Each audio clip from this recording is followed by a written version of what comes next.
Hello à toi qui m'écoute. Ici Ia, prends une grande inspiration, on va papoter un peu.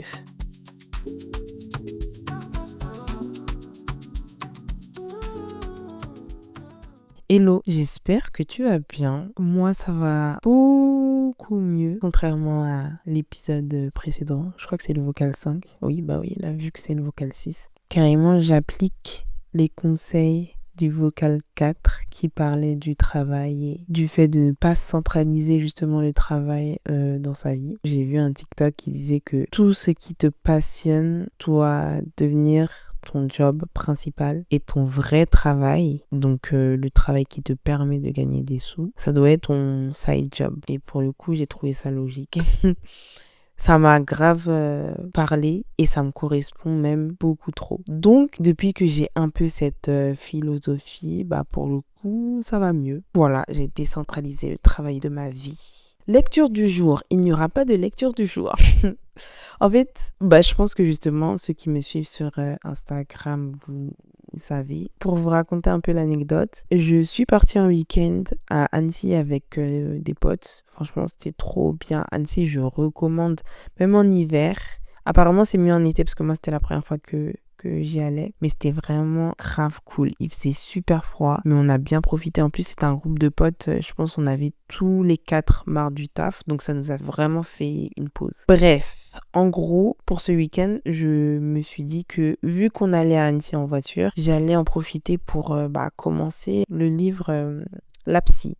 J'ai oublié le nom de l'autrice, mais c'est elle qui a fait La femme de ménage, etc. Tout le tralala. Vous connaissez votre go ou pas en fait? J'ai fait mes affaires à la dernière minute. Je pensais réellement avoir pris le livre, sauf que au final non. Donc une fois que j'arrive là-bas, je me dis mince, alors j'ai perdu mon livre et tout, alors que je l'ai acheté. En fait, ça me fait mal d'acheter un livre et de le perdre. Donc je commençais à avoir le seum et tout. Du coup, je le partage en story sur le compte IA avec Love. Il y a ma soeur qui voit la story qui me dit bah non Inès, j'étais chez toi là tout à l'heure et en gros je l'ai vu sur ta table. Donc voilà la petite anecdote. Je pensais l'avoir perdu. Entre-temps, j'ai mon pote qui avait ramené un autre livre. Donc j'ai commencé ce livre-là. L'Alchimiste de Paulo Coelho ou Paul Coelho. Bon bref, je sais plus. Je l'ai pas encore fini. J'en suis déjà à la moitié alors que je l'ai commencé aujourd'hui. Franchement, je kiffe. Limite, c'est en train de dépasser Open Water. On va pas faire la revue là maintenant parce que je l'ai pas fini. Je pense que ce sera vraiment un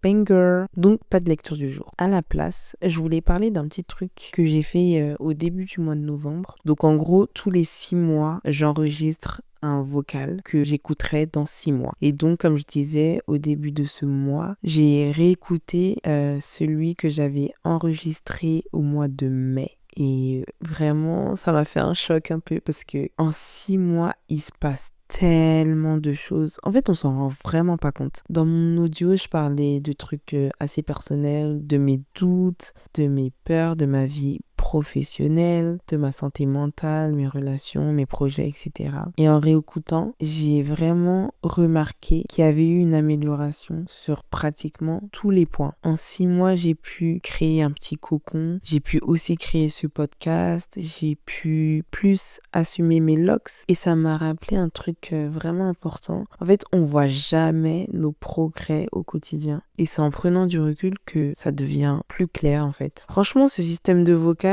tous les 6 mois, je vous le conseille réellement. Parce que ça aide à relativiser, ça aide à se féliciter aussi. C'est important d'avoir des bonnes paroles sur soi et de voir tout ce qu'on a accompli. Donc franchement, je conseille fois 1000. Bah, comme vous le savez, j'avais eu une période difficile en octobre. Et pour le coup, le fait de commencer le mois de novembre avec ce petit vocal-là, ça m'a vraiment fait du bien, mais ça m'a aussi ramené à la réalité parce que c'est un fait que j'ai vraiment progressé ou du moins j'ai vraiment évolué sur les 6 derniers mois. Donc voilà, vraiment testez-le et même juste se parler à soi-même, franchement ça peut faire du bien. Je m'encourageais moi-même, je me disais des félicitations moi belle et tout. Bref, c'est trop bizarre, mais vraiment ça aide beaucoup sur le mental. Voilà, on peut commencer le sujet du jour. Alors, à la base, le sujet d'aujourd'hui, ça a commencé quand une de mes potes, elle m'a dit Iya, c'est grave dommage que tu parles pas de tes relations dans ton podcast. Ça pourrait être grave intéressant, etc. Elle m'a dit, je cite, ça pourrait être grave intéressant d'avoir ton point de vue et aussi nous raconter ton expérience. Lol. Pour le coup, je maintiens, je ne parlerai pas de mes relations amoureuses, mais je peux parler d'un truc qui, je pense, fait partie de nos vies, enfin, qui est vraiment commun dans le sens où on a tous été dessus, ne serait-ce qu'une seule fois, les applis de rencontre. De mon côté, comment ça a commencé? Écoutez, moi, la première fois, c'était pour mon PVT en Corée du Sud. Bon, c'était pas vraiment une appli de rencontre, mais en gros, quand j'ai envoyé ma demande pour aller en Corée du Sud, chercher des gens qui partaient à la même période que moi, histoire de pas être seule dans un pays où je connaissais littéralement personne. Et du coup, c'est sur le site du PVT qu'il y avait une sorte de mini-communauté, un forum où on pouvait parler avec d'autres PVTistes. Et c'est comme ça que j'ai rencontré une meuf qui partait en même temps que moi. Bon, faut savoir que cette fille-là, c'était une grosse folle. Mais je garde toutes les anecdotes liées à la Corée pour le vocal que je ferai sur le voyage. Je sais que c'est un épisode dont je fais la promotion à chaque vocal, mais voilà. En fait, ça montre aussi que ça a été vraiment un élément une période très importante dans ma vie. Mais du coup, tout ça pour dire que j'ai commencé à faire des rencontres sur Internet dans un premier temps pour connaître plus de monde en Corée. Il n'y avait vraiment pas de but amoureux. Enfin, c'était vraiment pour pas être seule, quoi. Et ensuite, quand je suis arrivée en Corée, je me suis inscrite sur des applications. Mais c'était pas des applications comme Tinder, Hinge, etc. Il y avait toujours le même principe de swipe. C'était plus pour se faire des potes. Il n'y avait pas le côté love, quoi. J'insiste vraiment dessus parce que le but, c'était juste de rencontrer du monde dans un pays où j'étais seule. Donc, j'ai commencé dans un contexte où, il n'y avait pas du tout mon style. Parce que oui, ici, on est très PLM, même pour nos boyfriends. Donc, vraiment, là-bas, en Corée, c'est pas du tout l'endroit où j'aurais pu tomber amoureuse. C'est à mon retour en France que j'ai commencé à m'inscrire à des vraies applis de rencontres pour lover. On était post-Covid, genre vers fin 2021. Non, attends, c'était fin 2020 et puis 2021, c'est là que tout a commencé. C'était the période, fallait être là. Je datais à gogo. Je me suis inscrite plusieurs fois, j'ai matché, j'ai discuté, j'ai désinstallé l'application, j'ai réinstallé l'application. Et non, c'était un cycle infernal. Je pense sincèrement que c'était toute mon année 2021 pratiquement, ou du moins une bonne partie. Et j'ai rapidement compris que les applis, c'était un monde parallèle. Un monde rempli de phénomènes, vraiment des plot twists, des dingueries. Mais les applis de rencontre, c'est des histoires rocambolesques. Je pense que à cette période-là, j'étais le divertissement de mes copines. Et du coup, je vais t'en faire profiter parce que là, je vais raconter une anecdote que je raconte à absolument tout le monde. Si tu me connais dans la vraie vie, tu connais déjà cette petite story time. On est toujours dans cette période-là. Donc là, c'était vraiment en 2021. Printemps-été 2021. Je match avec un gars grave mignon. On va l'appeler l'Ivoirien. Il n'est pas du tout ivoirien. Mais pour le coup, il a eu un comportement d'Ivoirien, ou de Congolais, ou de Camer, les 3C, bref, c'est la même chose. Donc on parle, le feeling passe bien, on échange nos Insta, et puis après on fixe une date pour un date. Sauf que quelques jours avant notre date, j'apprends qu'il est musulman. Parce que je me souviens, à cette période-là, c'était le Ftour. Non, en vrai, je sais pas, en tout cas, c'était un événement musulman. Je sais pas si on peut dire ça comme... Enfin, je sais pas si ça se dit.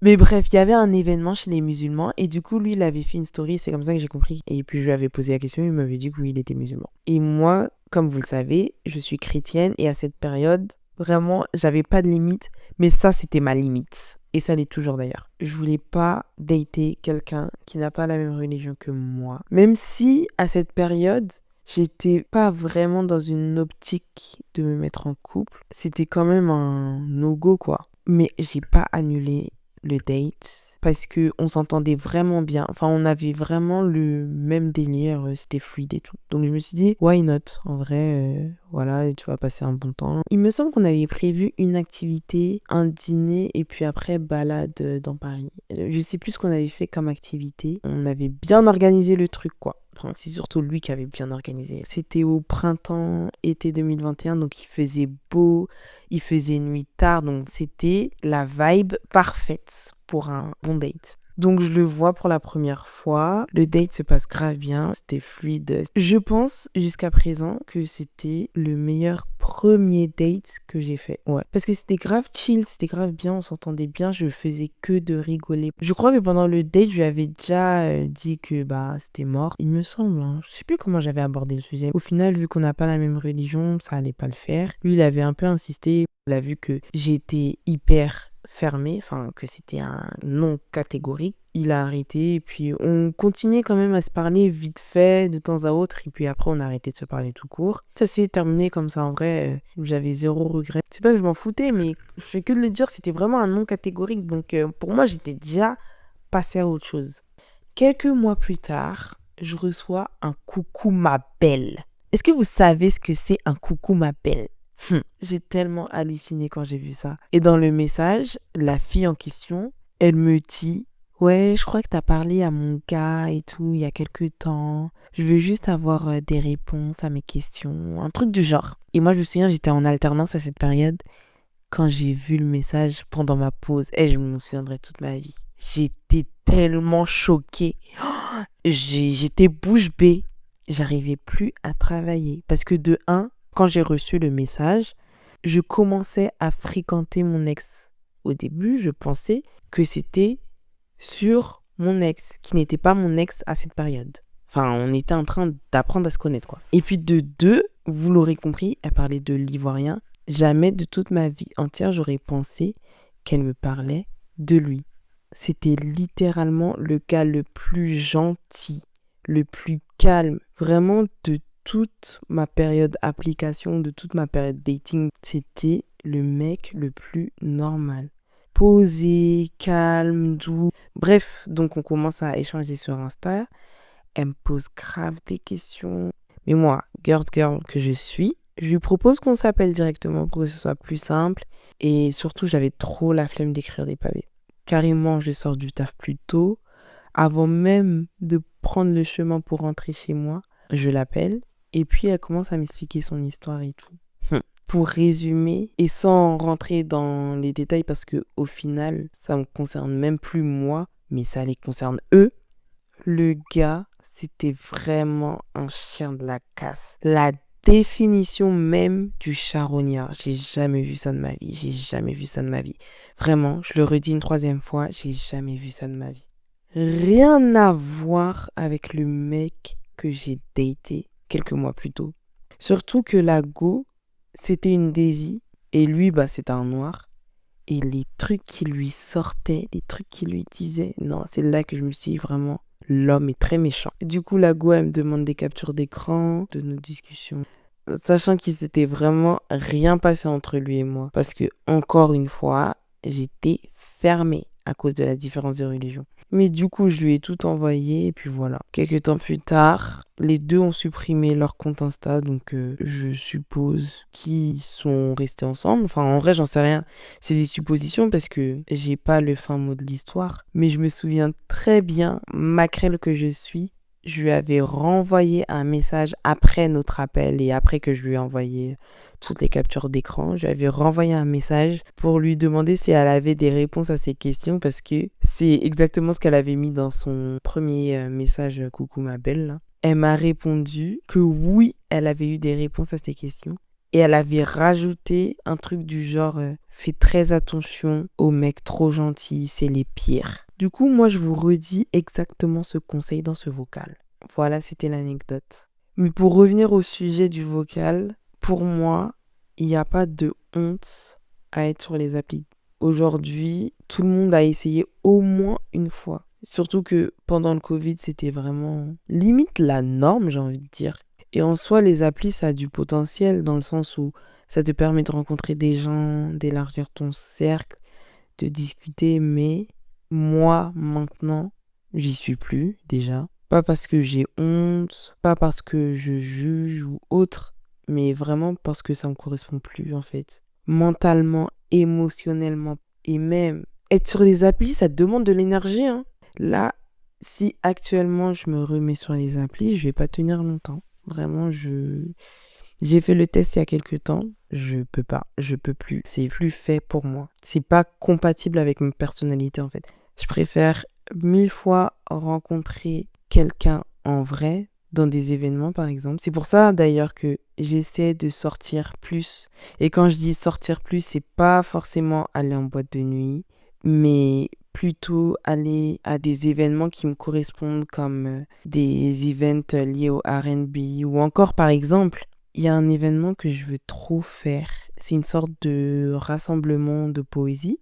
Enfin, je sais pas si c'est vraiment le terme adéquat. Ça s'appelle Afro Poétrie. C'est créé par le compte Insta Bœuf sans viande. C'est des artistes afro-descendants qui font de l'improvisation avec des musiciens derrière. Ça a l'air tellement bien. J'espère y aller à la prochaine édition. Mais bon, bref. Maintenant, j'essaye de faire plus d'événements de ce type pour rencontrer plus de monde. Quand je suis vraiment dans le mood de rencontrer des gens. Parce que comme vous le savez, des fois, j'ai envie de rester chez moi, sous ma couette, à regarder une série ou rien que rester chez soi. Parfois, j'ai vraiment pas envie de sortir. Donc, quand j'ai envie de rencontrer du monde et tout, je participe à ce genre d'événement. Je préfère participer à ce genre d'événement plutôt que d'aller sur les applis de rencontre. Bref, les applis, c'était un chapitre vraiment fun, mais maintenant, je suis passée à autre chose. Par contre, si toi, t'es sur les applis, profite, rencontre, vois des gens, sors, mais surtout fais attention, parce qu'il y a des phénomènes dehors, waouh quoi. J'espère que l'épisode t'a plu. N'hésite pas à mettre plusieurs étoiles. À bientôt pour un nouvel épisode, toujours avec Love.